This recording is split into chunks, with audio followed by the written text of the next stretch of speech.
Sayyidina Muhammadin wa ala alihi wa sahbihi ajma'in. Pertama-tama marilah kita bersyukur kepada Allah Subhanahu wa taala karena di malam hari ini kita masih bisa diberikan kesehatan oleh Allah Subhanahu wa taala untuk bisa mengikuti kajian kita pada malam hari ini. Mudah-mudahan diberikan keberkahan oleh Allah Subhanahu wa taala. Amin amin Allahumma amin. Marilah kita buka acara kita pada malam hari ini dengan pembacaan Al-Quran yang akan disampaikan oleh adinda kita Sadam. Falyatafaddal maskura.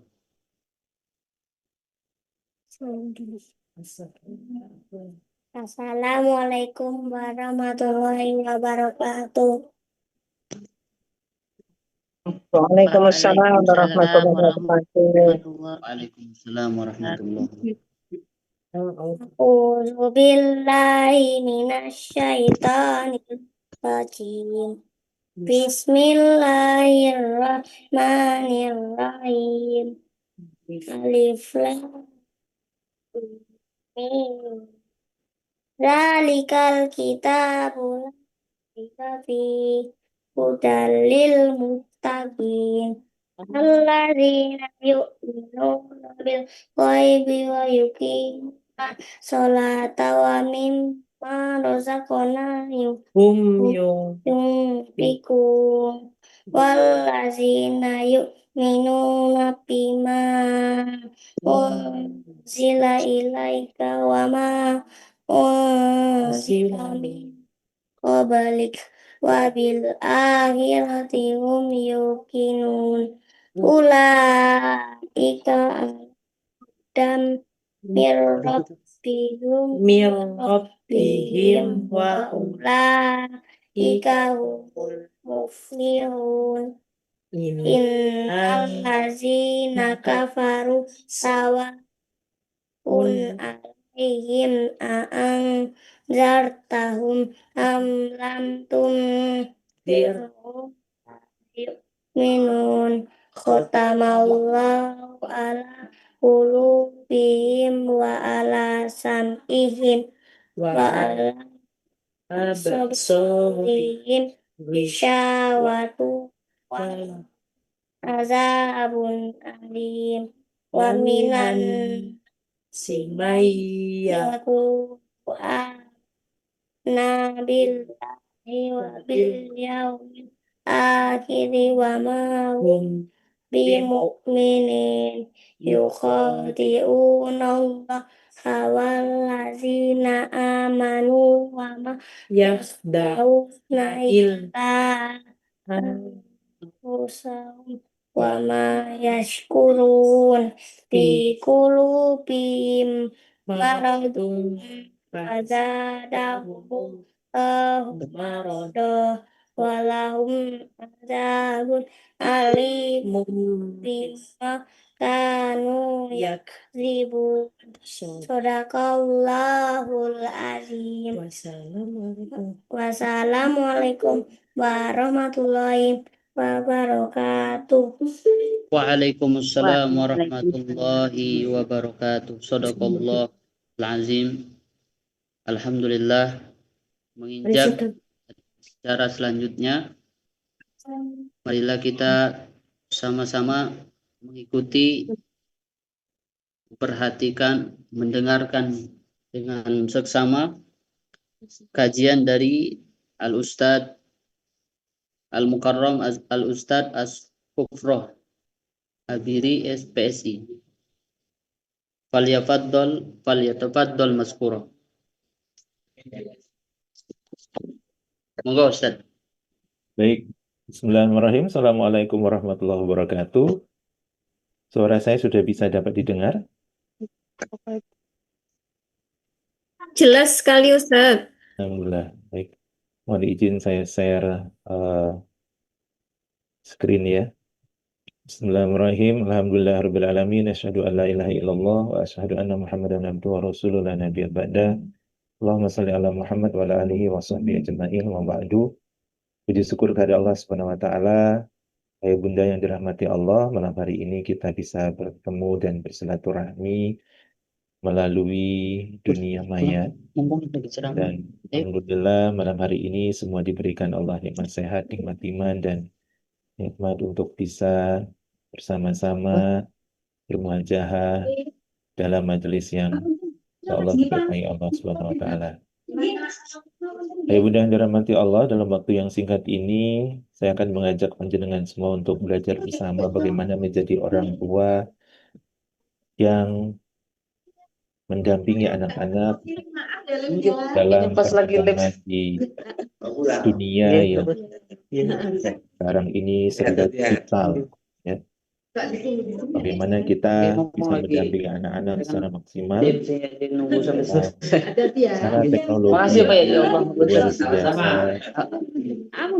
berkembang dengan sangat cepat sekali. Makasih. Nggih. Nggih.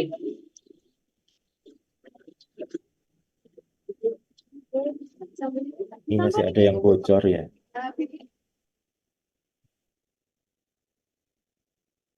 Baik.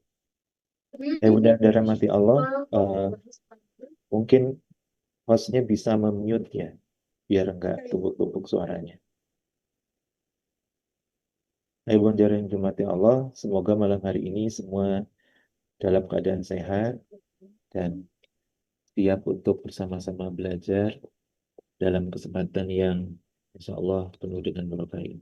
Salawat dan salam semoga tetap tercurah limpah kepada uswah kita Nabi Muhammad SAW yang telah menjadi teladan untuk kita semua, dan semoga kita masuk umat yang nanti akan mendapatkan syafaat dari Rasulullah di yaumul akhir. Baik, Ayah Bunda, apakah sudah siap untuk dimulai?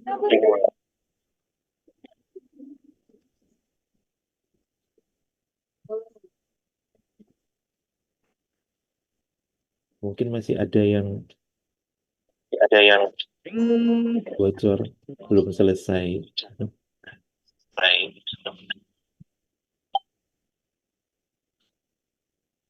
Baik, Ayah Bunda yang dirahmati Allah, dalam sebuah hadis riwayat Bukhari dan Muslim, Allah mengatakan setiap kalian adalah pemimpin dan setiap pemimpin akan dimintai pertanggungjawaban.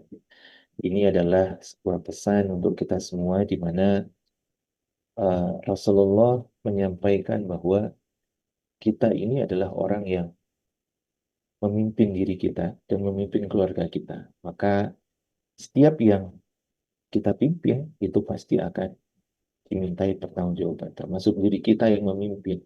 Maka dalam membersamai keluarga kita, hal yang paling pertama kali harus kita siapkan adalah bagaimana kita bisa menjadi orang tua yang bertanggung jawab, bagaimana kita bisa menjadi orang tua yang amanah dalam membersamai anak-anak kita. Nah, di era teknologi yang luar biasa ini, ada banyak hal yang harus kita perhatikan, yang harus kemudian kita sadari, ya, tentang pertanyaan di tengah kehidupan yang luar biasa ini. Apakah kita sudah bisa menjadi pendamping bagi anak-anak kita? Ini pertanyaan yang mungkin menggelitik di saat dunia sekarang yang sedang heboh dengan berbagai macam keadaannya, di tengah berbagai macam kesibukan orang tua yang semakin hari sepertinya semakin sibuk, gitu ya. Semakin hari semakin luar biasa padatnya urusan dunia. Sehingga pertanyaan ini mungkin perlu kita tanyakan kepada diri kita. Apakah kita sudah bisa menjadi pendamping bagi anak-anak kita? Terus yang kedua adalah siapa yang lebih sering membentuk pola pikir anak? Orang tua atau media sosial? Nah, dalam perkembangan era yang luar biasa seperti sekarang ini, orang tua di tengah kesibukannya itu seringkali mencari orang lain, mencari lembaga, mencari tempat untuk kemudian menjadi pendamping anak-anak mereka, terutama di saat orang tua sedang sibuk bekerja, di saat orang tua kemudian tidak bisa membersamai anak dalam kondisi-kondisi tertentu. Nah, mencari pendamping bagi anak ini juga tidak mudah, karena di tengah era yang luar biasa ini, anak-anak kita lebih banyak diasuh dan didampingi oleh gadget, ya, oleh televisi. Bahkan ketika dititipkan di daycare atau mungkin pengasuh, itu pun masih suka lolos, ya. Banyak sekarang pembantu-pembantu itu lebih suka memberikan anak asuhnya itu gadget agar mereka tidak rewel, agar mereka kemudian bisa tenang dan tantang.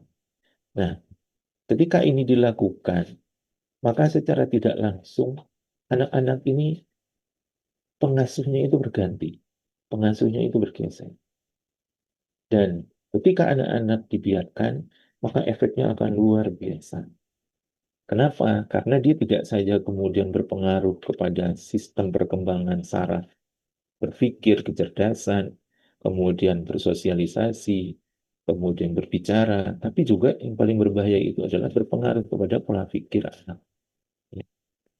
Informasi-informasi yang masuk itu akhirnya membentuk pola pikir tertentu yang kemudian menjadi racun ketika ini tidak bisa dijaga dan tidak bisa diseleksi dengan baik. Apalagi kemudian pola komunikasi orang tua yang buruk, yang tidak pernah kemudian terjalin dengan sangat baik.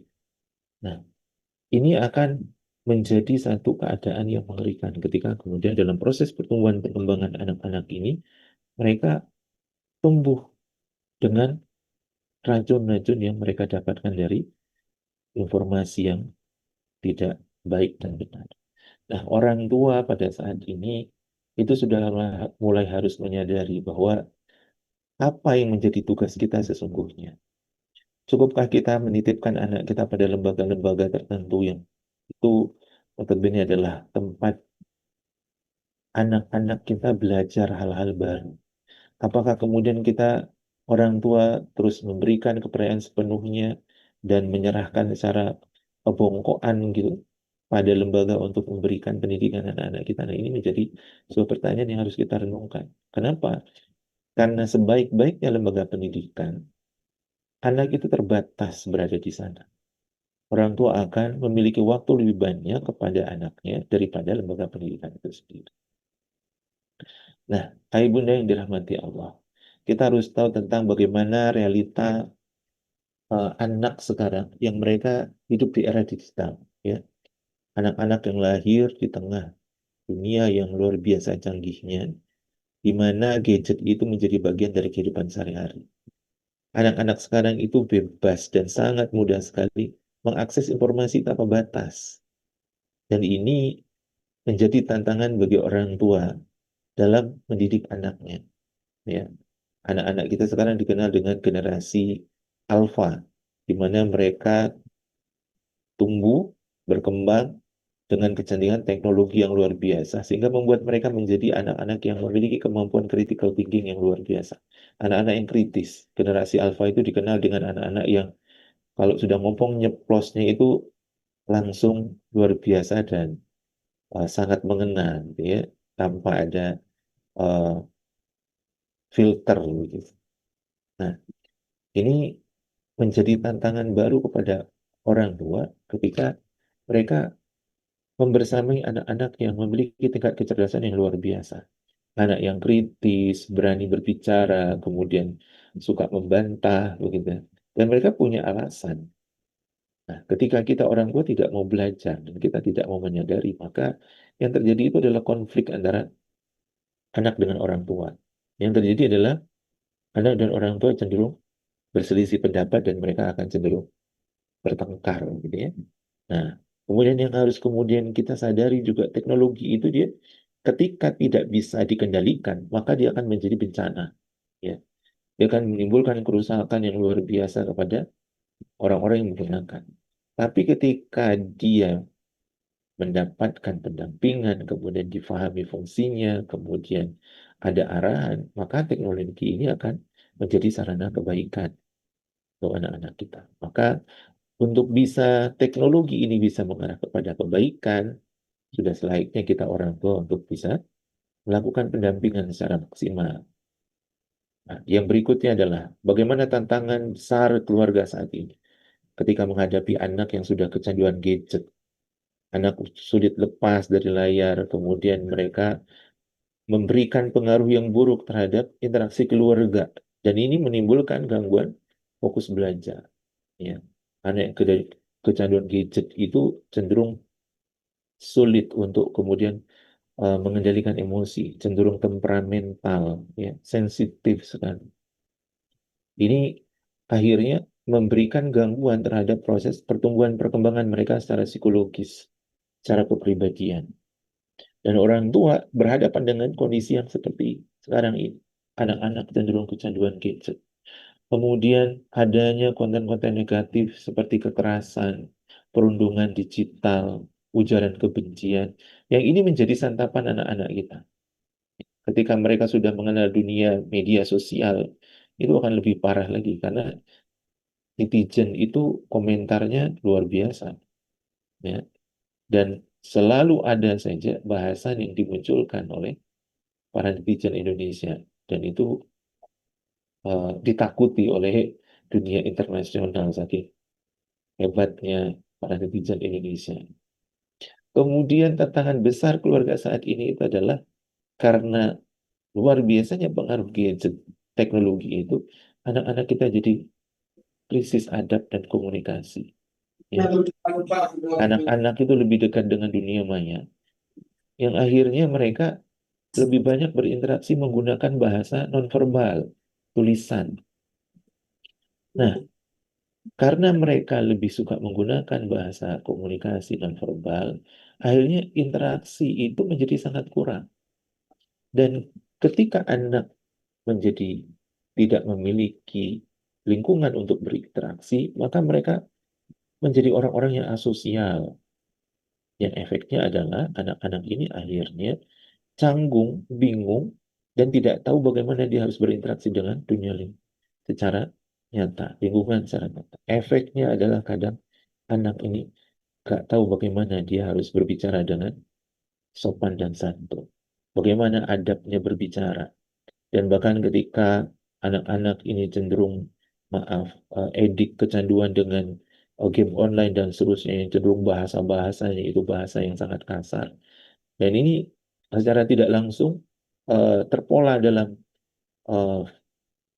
pikiran mereka terhadap sikap mereka, dan itu kemudian masuk dalam alam bawah sadarnya, yang akhirnya ketika dia keluar dari dunia maya itu, hidup ke dunia nyata, ini muncul gitu perilaku-perilaku negatif itu, berbicara kasar, suka mengejek, membuli, bahkan emosinya sangat sensitif sehingga mereka cenderung meledak-ledak gitu. Nah, yang berikutnya itu karena adanya pengaruh yang luar biasa terhadap teknologi pada kehidupan kita, akhirnya menurunnya kedekatan keluarga, ya. Waktu komunikasi keluarga itu menjadi berkurang banyak. Mereka berbicara lewat WA, media sosialnya. Kemudian ketika berkumpul pun sekarang bisa kita lihat banyak anak-anak kita, mereka berkumpul tapi mereka tidak ada interaksi. Sibuk dengan HP-nya masing-masing. Mereka justru dekat dengan yang jauh, tapi justru mereka jauh dengan yang dekat. Nah, ini fenomena yang sering kita hadapi dan kita lihat saat ini. Ya. Anak-anak yang luar biasa sibuk dengan HP-nya, dan mereka nggak bisa hidup tanpa HP. Kayak guyonannya di kalangan orang dewasa itu, nggak punya beras nggak bingung, tapi kalau nggak punya kuota, nah itu sampai nggak karu-karuan. Ya. Nah, dari data dan fenomena yang terjadi sekarang ini, muncullah kemudian anak-anak yang mereka lebih percaya influencer daripada orang tua. Ada pengaruh bahasa informasi yang luar biasa, dan seringnya itu informasi berulang-ulang, akhirnya hal-hal yang tidak baik atau hal yang buruk itu akan dianggap benar. Karena Mereka melihat banyak para orang-orang yang mengkampanyekan keburukan itu yang terlihat menjadi baik. Dan akhirnya anak-anak kita lebih percaya kepada influencer daripada orang tua. Kemudian fenomena yang sering terjadi itu adalah waktu layar itu lebih banyak daripada waktu belajar. Apakah itu belajar terkait dengan pendidikannya, ya, termasuk juga belajar yang terkait dengan hal-hal yang religi. Anak muda marah ketika dibatasi gadgetnya. Kemudian orang tua ketika memberikan gadget itu juga nggak ada aturan. Dan orang tua menjadikan gadget itu sebagai senjata untuk mendiamkan anak. Makanya saya suka mengatakan gadget itu sebagai narkolema, narkoba lewat mata. Jadi anak kalau sudah pegang gadget, dia sudah kayak mengkonsumsi narkoba. Gak banyak gerak, gak peduli, dan akhirnya akan kecanduan.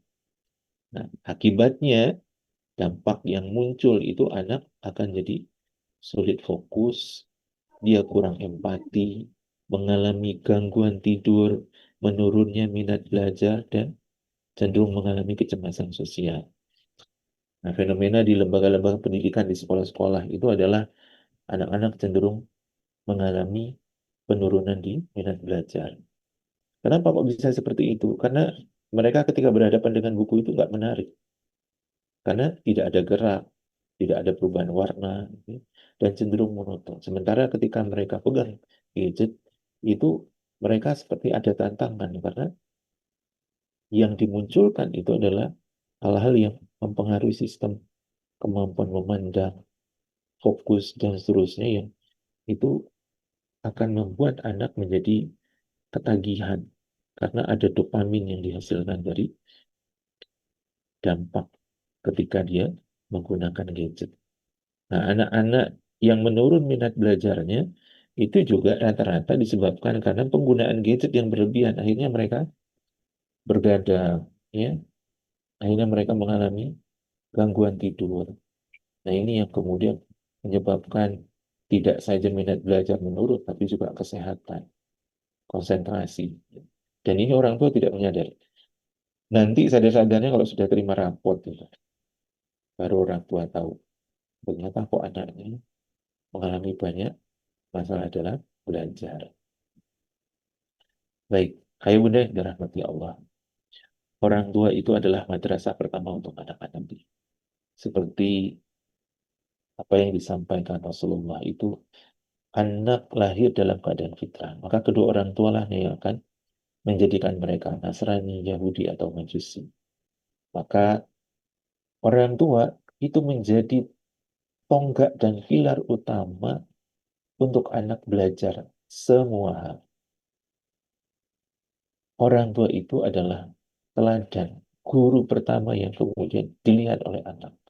Maka ketika orang tua tidak berusaha memperbaiki diri, orang tua tidak berusaha meningkatkan kualitas dirinya, maka dia mendidik anak, mengasuh anak itu dengan cara yang asal-asalan. Atau bisa jadi menggunakan cara coba-coba. Akhirnya apa yang terjadi? Anak ini tidak punya pola yang baik.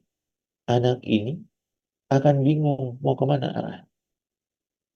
Dan orang tua akhirnya cenderung mudah lelah. Karena dia nggak tahu apa yang harus dia lakukan. Dan ketika dia melakukan, anak cenderung kemudian memberontak. Atau mungkin anak cenderung juga bingung dengan apa yang dilakukan oleh orang tua. Nah, maka dari sinilah pentingnya orang tua itu untuk terus belajar, meningkatkan kualitas diri. Dan tentunya ketika orang tua belajar, dia akan menjadi contoh untuk anaknya. Dan dia akan tampil menjadi orang tua yang lebih baik. Dia akan bisa menjaga anaknya untuk kemudian menjadi anak yang soleh dan soleh. Nah, orang tua yang menjadi madrasah pertama bagi anaknya itu memiliki kemampuan untuk bagaimana dia bisa mengarahkan anaknya dan menunjukkan nilai-nilai kebaikan. Dan orang tua itu punya peran menjadi teman, pengarah, sekaligus juga pengawas untuk anaknya di rumah. Jadi ketika dia memberikan sesuatu, dia menyertakan sesuatu itu dengan aturan. Jadi kalau memberikan gadget, orang tua itu menyampaikan aturannya apa. Dan yang paling penting itu adalah bagi anak, orang tua itu adalah tempat kembali dan bercerita. Orang tua harus bisa menumbuhkan rasa aman dan nyaman bagi anak. Maka kehadiran, perhatian, itu menjadi hal yang luar biasa untuk anak-anak kita. Nah, panjenengan semua ketika membersamai anak, ini sudah hadir belum seutuh. Jangan-jangan ketika bersama anak juga masih sibuk dengan gadgetnya, masih sibuk dengan urusan yang berada di dunia maya. Akhirnya kehadiran anak itu justru tidak dirasakan. Dan anak pun merasa, oh ternyata lebih nyaman dengan gadget daripada berinteraksi secara langsung. Maka ini harus kita sadari bahwa anak itu, dia membutuhkan kehadiran orang tuanya secara utuh. Dia membutuhkan dukungan, perhatian, dan pendampingan yang maksimal. Itu bukan hanya sekedar fasilitas. Banyak kan orang tua di dunia modern sekarang ini, sekali lagi, mereka berpikir bahwa perhatian itu bisa digantikan dengan uang. Perhatian itu bisa digantikan dengan fasilitas. Akhirnya anak di rumah manja dengan fasilitas, tapi kemudian tidak pernah merasa nyaman, tidak pernah merasakan kehadiran orang tua.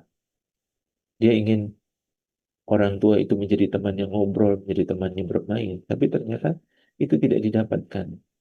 Akhirnya anak belajar tentang bagaimana rasa kecewa. Anak belajar akan ketidakpenerimaan, yang akhirnya membuat anak-anak ini kecewa dalam proses perkembangan kehidupan awal. Nah, ya Bunda yang dirahmati Allah, bagaimana kita bisa menjadi orang tua yang maksimal dalam mendampingi? Dalam dunia yang seperti sekarang ini, orang tua dituntut untuk bisa hadir secara fisik dan emosional. Ya, dia ada bagi anaknya. Maka mengantarkan anak sekolah, menemani makan, menemani bermain, gitu ya. Kemudian bercanda, itu menjadi satu kebutuhan yang luar biasa. Dan orang tua yang baik itu adalah dia orang tua yang maksimal dalam melakukan pendampingan, hadir secara fisik dan emosional. Dia bisa merasakan apa yang dirasakan anak. Kemudian yang berikutnya, dia mengenal dunia anak. Dia tahu nih anaknya berada di tahapan perkembangan yang mana. Ya, dia tahu anak ini sekarang sedang di fase apa. Kalau kemudian dia mengenal, oh ternyata anak saya masih di usia dini, maka dia tahu bahwa di fase itu adalah fase yang luar biasa untuk anaknya mengembangkan kecerdasan melalui bermain.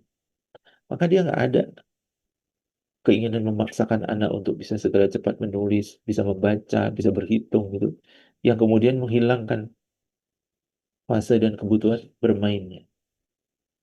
Ini harus disadari.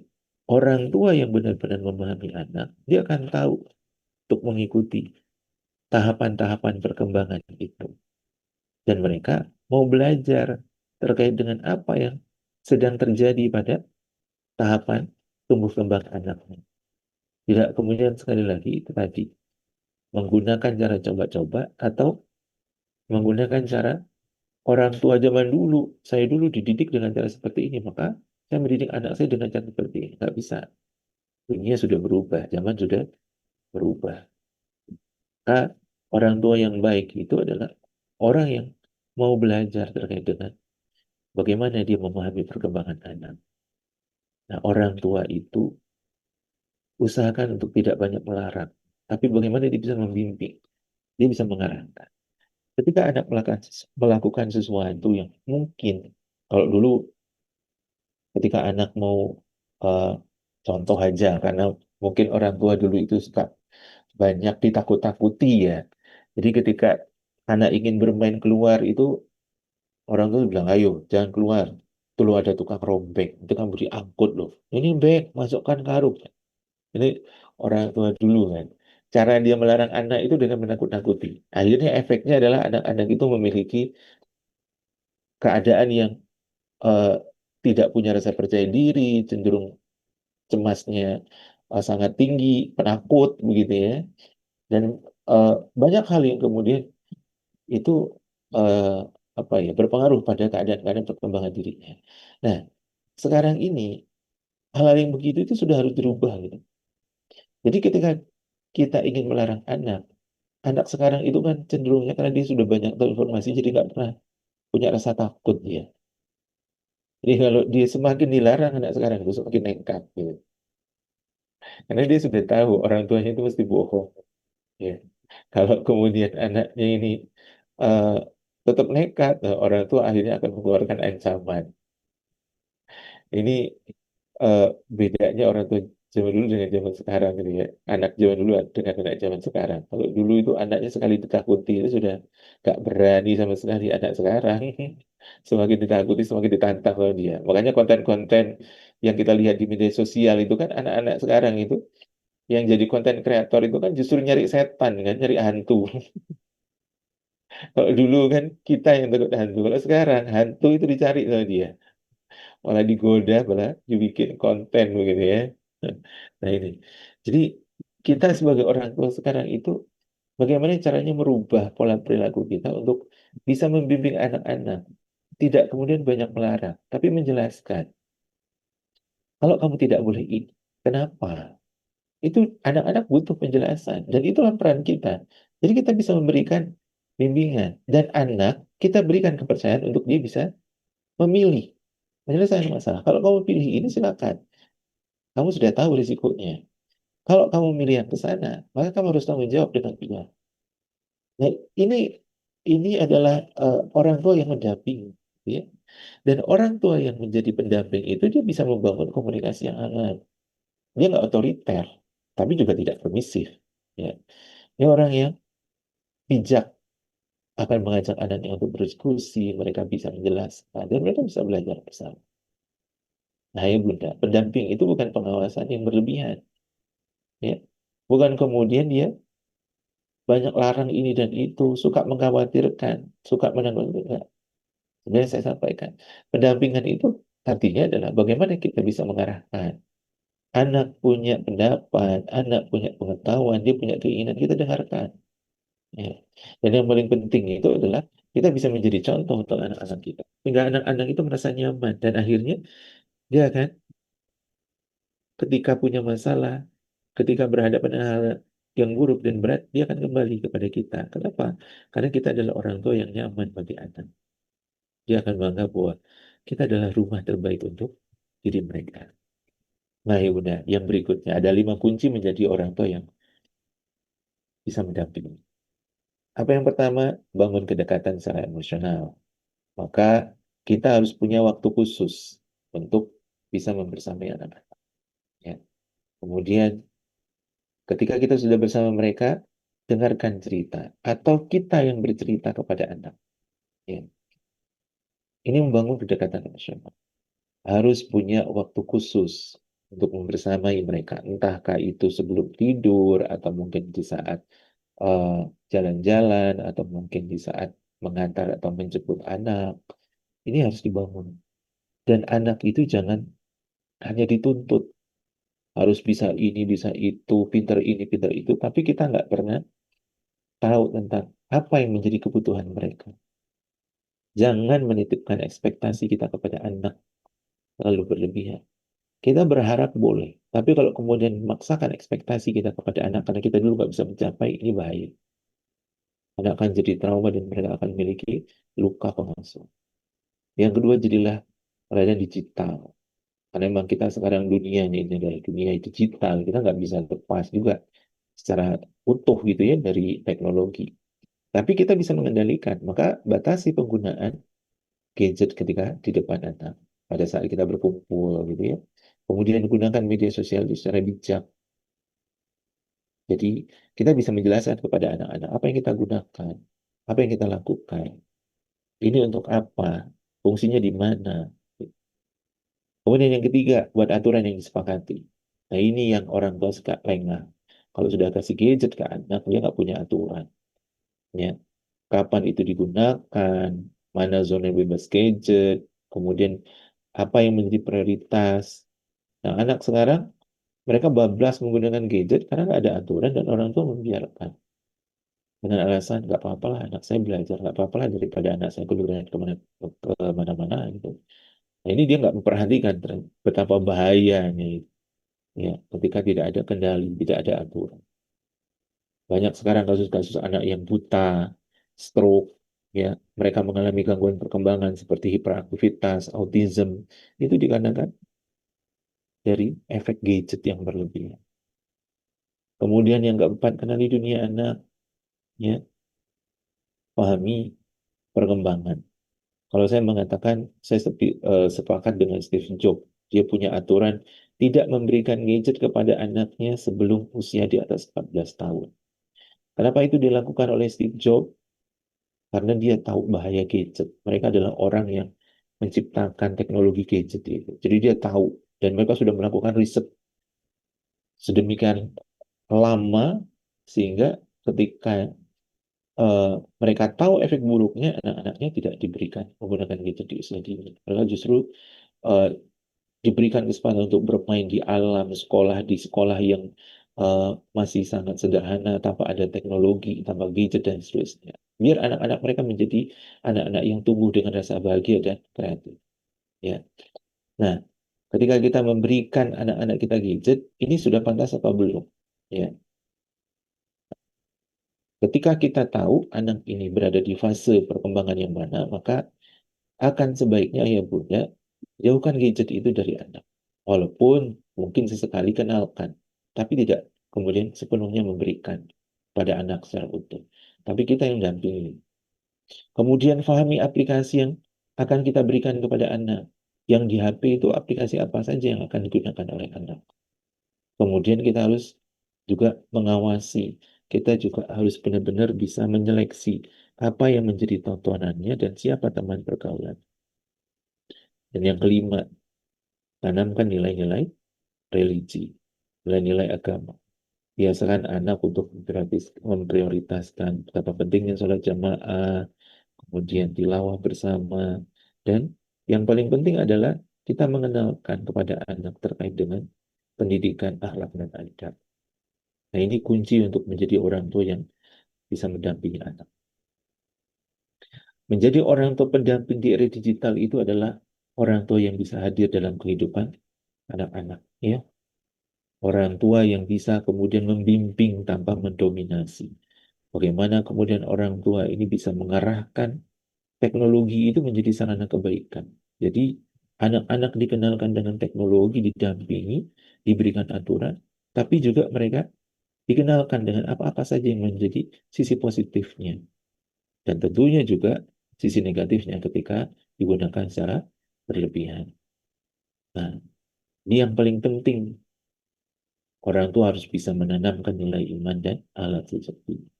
Karena sesungguhnya itu anak tidak membutuhkan orang tua yang sempurna, tapi anak itu membutuhkan orang tua yang hadir, peduli, dan mau terus belajar.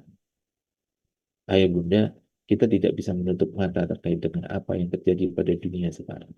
Kita tidak bisa kemudian membiarkan anak-anak kita tumbuh tambah pengawasan. Dan lembaga-lembaga pendidikan pun tidak bisa kita berikan sepenuhnya untuk mengasuh dan mendidik anak-anak kita. Kenapa? Karena kita orang yang pertama kali bertanggung jawab. Kita yang diamanahkan Allah. Maka kita ingin anak kita jadi apa? Ya kita yang bertanggung jawab. Kita yang kemudian harus uh, bisa menjadi teladan untuk anak-anak kita. Ya. Jangan kemudian kita menuntut sekolah untuk memberikan yang terbaik, tapi kita tidak pernah melakukan apa yang diberikan oleh guru-gurunya di sekolah untuk diterapkan di rumah. Banyak sekarang lembaga-lembaga pendidikan itu bertepuk sebelah tangan. Mereka di sekolah berjuang untuk memberikan yang terbaik, pendidikan yang terbaik kepada anak-anak muridnya. Gitu ya. Mereka uh, berusaha untuk semaksimal mungkin memberikan teladan dan menjadi teladan. Tapi begitu di rumah, zonk. Orang tua nggak peduli. Orang tua sibuk dengan keadaannya sendiri. Orang tua tidak pernah mau tahu gitu, terkait dengan keadaan-keadaan apa sih yang dilakukan guru di sekolah. Bagaimana sih cara guru mendidik anak-anak? Nggak tahu. Orang tua merasa sudah bayar SPP kok, sudah bayar biaya sekian. Ya harusnya guru yang bisa lebih baik kami ini kan orang tua nggak tahu apa-apa. Oh no, orang tua tidak tahu apa-apa ketika dia nggak belajar. Tapi pada dasarnya orang tua itu harus tahu apa-apa terlebih dahulu. Kenapa? Karena dia punya anak yang menjadi tanggung jawab. Ayo benda yang dirahmati Allah, berhati-hatilah dalam menggunakan gadget. Ya, ini akan berpengaruh kepada diri kita dan juga kepada anak. Maka ingat doa Nabi Ibrahim alaihissalam kepada dia berdoa, ya Tuhanku, jadikanlah aku anak, jadikanlah aku dan anak cucuku orang yang tetap melaksanakan sholat.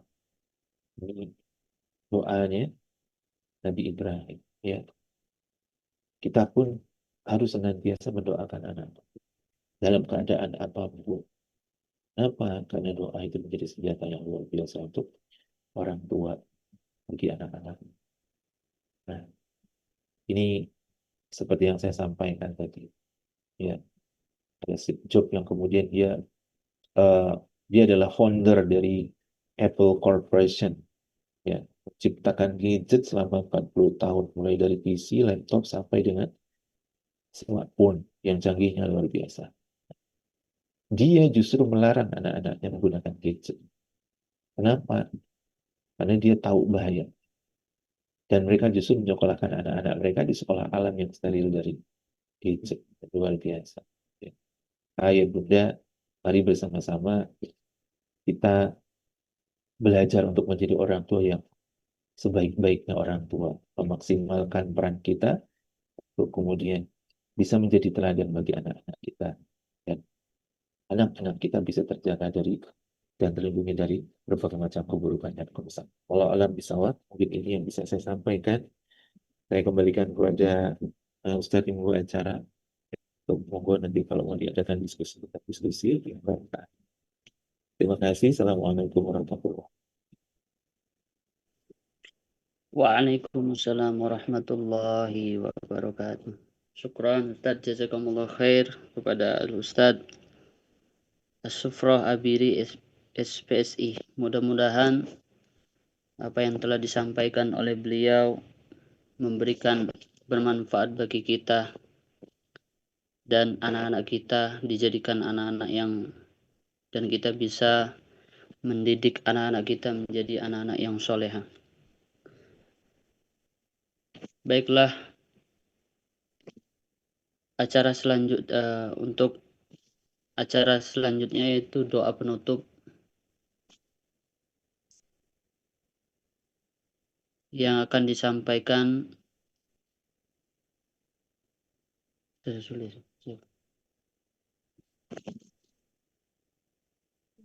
Marilah kita tutup acara ini secara bersama-sama mengucapkan suratul Fatihah.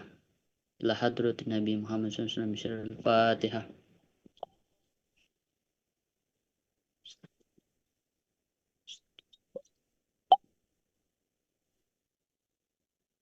Oh, tanya jawab dulu sayang.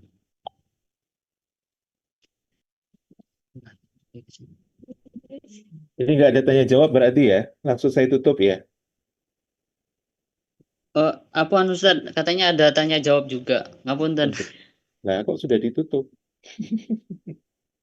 Iya, ngapunten.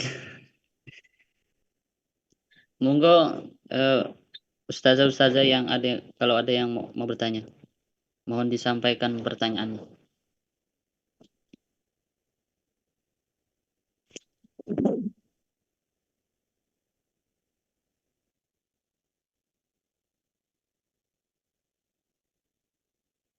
Monggo.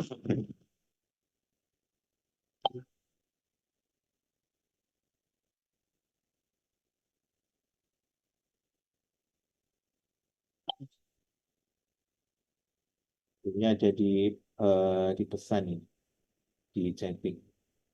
Saya jawab langsung ya Ustadz ya. Ini Oke, monggo bacakan Ustaz. aja. Waalaikumsalam warahmatullahi wabarakatuh. Mohon izin bertanya, jika kita mempunyai lebih dari satu anak yang umurnya berbeda-beda, otomatis pegangan budgetnya juga beda.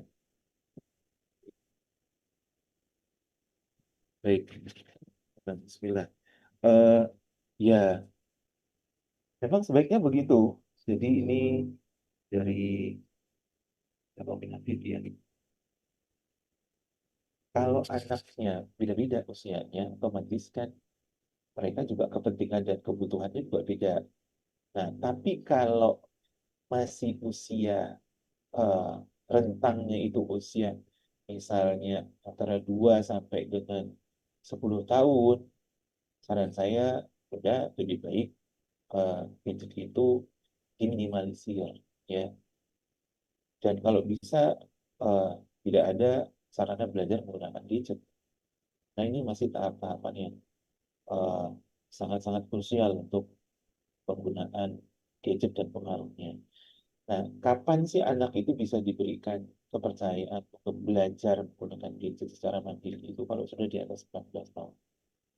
Nah, kalau misalnya nanti sekarang rentang usianya nggak jauh gitu. Adiknya PAUD, kakaknya SD.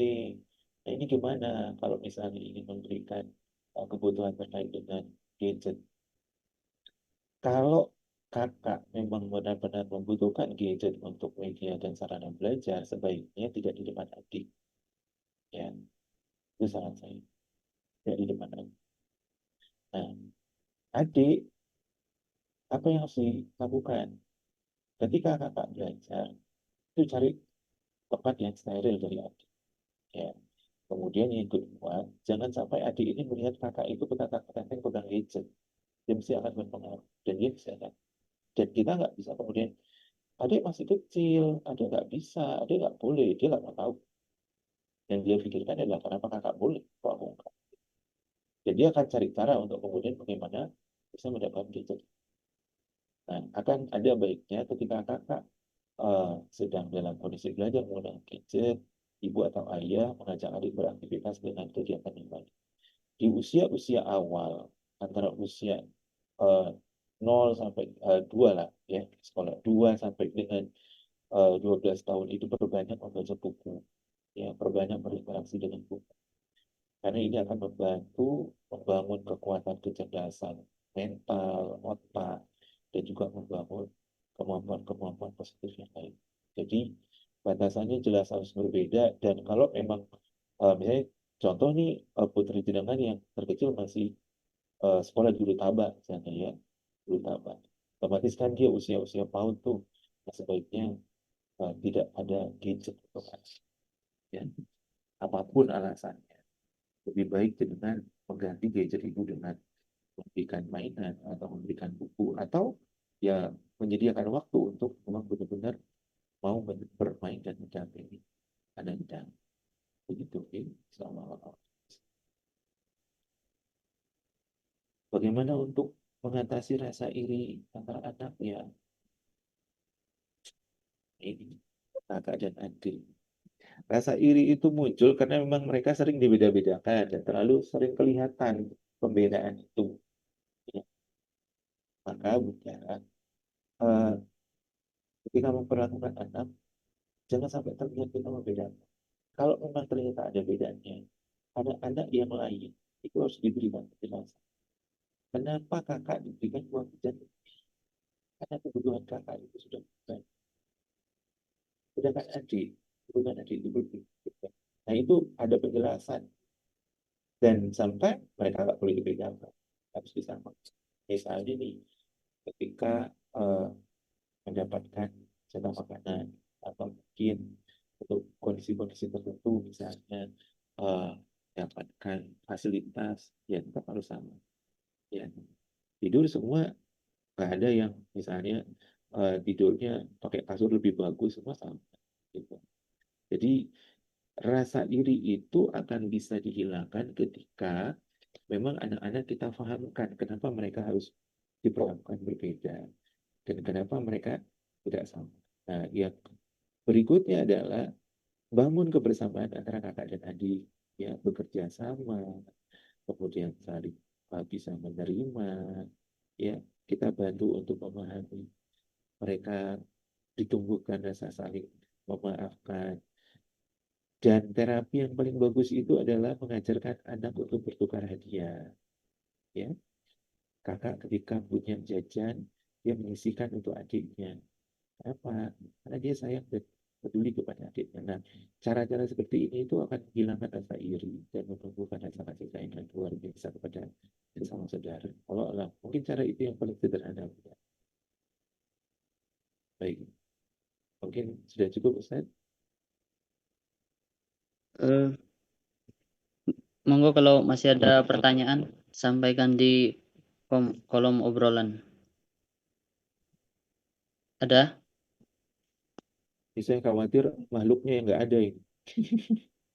Semua off cam ini. Aman Ustaz kalau sudah di rumah. Oh gitu, oke. Alhamdulillah. Enggak Ustaz, ini Ada. mohon izin Ustaz, Aduh, tadi Ustaz. saya yang bertanya. Jadi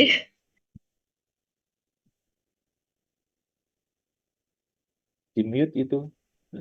iya, tadi saya yang bertanya di chat Ustaz. Jadi ini kalau sudah terlanjur gimana Ustaz? Karena saya enggak pernah kepikiran kalau harus mengisolasi, maksudnya adik itu enggak boleh lihat kakak gitu.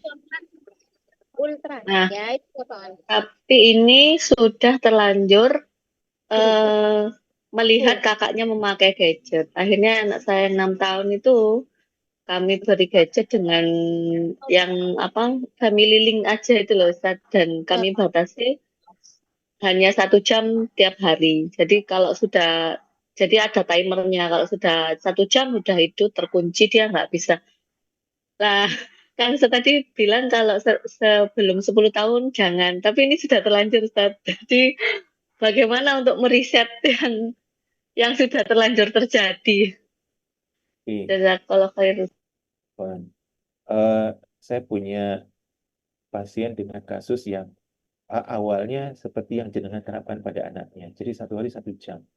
Ternyata dalam perjalanan ini si anak mengalami edik ketagihan untuk keadaan-keadaan tertentu. Akhirnya ya berkembang menjadi perilaku yang buruk. Nah, kalau sudah terlanjur apa yang harus dilakukan? Ayah bunda harus mengumpulkan anak-anak untuk mensosialisasikan aturan baru. Ya. Nah, aturan baru ini harus ditegakkan. Jadi tanpa ada kompromi. Maka ketika misalnya sekarang sudah terlanjur 1 hari 1 jam, itu dikurangi. Mulai sekarang, penggunaan gadget hanya boleh dilakukan 1 minggu sekali dalam durasi waktu 30 jam. Nah, apa yang harus jenengan persiapkan sebagai orang tua? Rasa tega dan tegas. Karena otomatis anak-anak yang sudah kecanduan, Kecelakaan di kono ya. yang sudah edik itu, dia ketika dilarang itu mesti emosinya tinggi, Bu. Dan dia akan selalu mencari cara untuk bagaimana dia bisa melanggar aturan itu. Bagaimana cara dia bisa mendapatkan apa yang menjadi keinginan. Nah, ini tandanya kalau dia sudah edik, sudah kecanduan tuh. Nah, kita harus kuat-kuatan. Maka yang harus dan wajib untuk menyampaikan aturan itu adalah ayah. Karena ayah adalah presidennya. Ayah adalah orang yang bisa bersikap tega. Dan anak-anak akan sangat patuh kepada apa yang disampaikan ayah. Dan kita juga harus konsisten dalam fase treatment yang seperti ini itu, maka orang tua pun harus bisa menahan diri untuk ketika menggunakan gadget itu tidak di depan si anak ini. Nah, dalam menghadapi anak yang rewel karena dia tidak hilang kebiasaan gadgetnya, maka satu, kita harus tahan kuping. Yang kedua, kita harus bisa cari alternatif untuk anak ini. Misalnya dengan mengajak dia bermain keluar, bermain ke alam, atau kemudian memberikan kegiatan tambahan seperti misalnya dia bermain bola, bermain sepeda, berenang, atau hal-hal yang itu membuat dia menjadi teralihkan gitu ya, lebih asik. Dan dia merasa itu kegiatan jauh lebih menantang daripada bermain gadget. Itu caranya. Ya, insya Allah kalau jenengan bisa melakukan dalam waktu 3 minggu sampai 1 bulan, nanti dia akan sembuh sendiri. Jadi dia nanti bahkan akan lebih cenderung tertarik dan tertantang dengan kegiatan yang misalnya bermain bola daripada dia ke gadget. Nah, cara yang lain adalah di saat anak menggunakan gadget, ganggu dia. Jadi buat lingkungan itu jadi tidak nyaman. Misalnya Sabtu nih, oke, sudah hari Sabtu, Bun, katanya boleh pakai gadget. Nah, di saat kita berikan gadget, dia menggunakan itu diganggu gitu loh. Suasana dikacaukan sehingga dia merasa, duh, gak nyaman ternyata gadgetan itu. Nah, itu cara kita, ya. Ini triknya agar anak-anak nanti pelan-pelan dia bisa teralihkan. Begitu walau alam bisawab. Jazakallah khair Ustaz. Mas, Alhamdulillah. Kuat-kuatan. yes, betul Bu. Makanya fitrahnya ayah dalam mendidik anak itu adalah ayah itu raja tegak. Ayah yang akan punya kekuatan. Disitulah pesan Al-Quran itu, kenapa dalam Al-Quran itu ayat yang paling banyak membahas pengasuhan pendidikan anak itu justru yang berbicara tentang ayah dan bunda. Bunda itu hanya 2 ayat saja. Ada 14 ayat yang berbicara tentang ayah yang diperankan dalam pendidikan. Karena begitu pentingnya begitu terhadap kondisian dan pembentukan mental anak. Wallahu alam bisawab. Oke, monggo Ustaz, apa sudah cukup? Eh, Ini ada yang bocor ngajar ngaji juga. Ayo dilihat. Ya, ya, ya.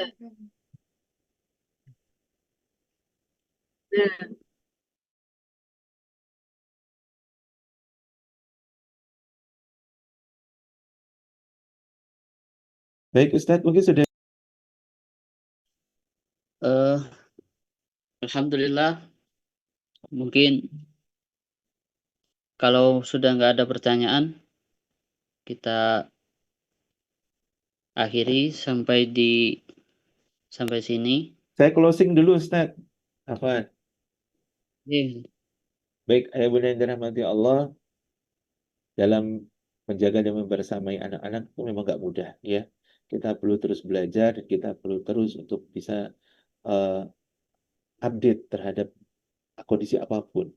Nah, orang tua itu kekuatannya adalah dia memiliki kesadaran. Bagaimana dia menumbuhkan kesadaran pada dirinya bahwa dia punya tanggung jawab dan amanah yang luar biasa. Maka, ayah bunda yang dirahmati Allah, jangan pernah berputus asa terhadap apa yang Allah titipkan kepada kita dan apa yang kemudian kita usahakan.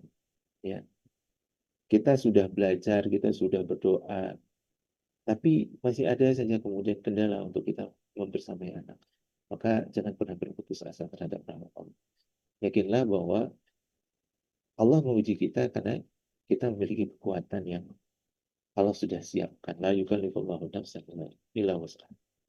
Maka jangan pernah menyerah untuk terus belajar dan belajar. Ya, cari support system, diskusi, dan ketika kita menemukan kendala yang memang ternyata tak bisa sendiri, maka cari ahli untuk berkonsultasi. Karena pendidikan anak di dunia sekarang ini sudah sangat tidak mudah. Persaingan, godaan, dan kemudian banyak hal yang kemudian memberikan pengaruh kepada anak-anak kita. Nah, ketika kita tidak bisa menjaga, maka ini akan membahayakan. Teruslah berjalan bersama, bekerja sama dengan pasangan, dengan lembaga pendidikan, agar kita bisa memberikan yang terbaik untuk anak-anak kita. Dan tentunya ayah bunda harus juga peduli terhadap lembaga pendidikan di mana anak-anak kita dititipkan untuk belajar. Karena para guru itu akan sangat baik memberikan pendidikan kepada anak-anak ketika jenengan mau peduli dan mau bekerja sama kepada lembaga pendidikan tempat anak-anak dititipkan untuk belajar dan baik. Kalau alam bisawab, ini yang bisa saya sampaikan. Semoga yang sedikit ini bisa menjadi manfaat dan memberikan keberkahan kepada kita semua. Saya akhiri, billahi taufiq wal hidayah. Assalamualaikum warahmatullahi wabarakatuh. Waalaikumsalam warahmatullahi Wabarakatuh. Jazakallah khairan Ustaz. Waalaikumsalam warahmatullahi wabarakatuh. Alhamdulillah. Syukran jazakumullah khair kepada Ustadz Sufro Abiri SPSI. Saya minta maaf, ini perdana saya jadi MC di sini. Saya minta maaf atas segala kekurangan. Marilah kita tutup acara kita pada malam hari ini dengan membaca suratul Fatihah. Al-Fatihah ila hadrati habibina Muhammadin sallallahu alaihi wasallam sadri ma barakatuh. Wabil hujur. Syir al-Fatihah. A'udzu billahi minasyaitonir rajim. Bismillahirrahmanirrahim. Alhamdulillahi rabbil alamin. Arrahmanir rahim. Maliki yaumiddin. Iyyaka na'budu wa iyyaka nasta'in. Ihdinas siratal mustaqim. Siratal ladzina an'amta 'alaihim ghairil maghdubi 'alaihim waladdallin. Baiklah, sekian dari saya. Mohon maaf atas segala kekurangannya. Wabillahi taufiq wal hidayah. Wassalamualaikum warahmatullahi wabarakatuh.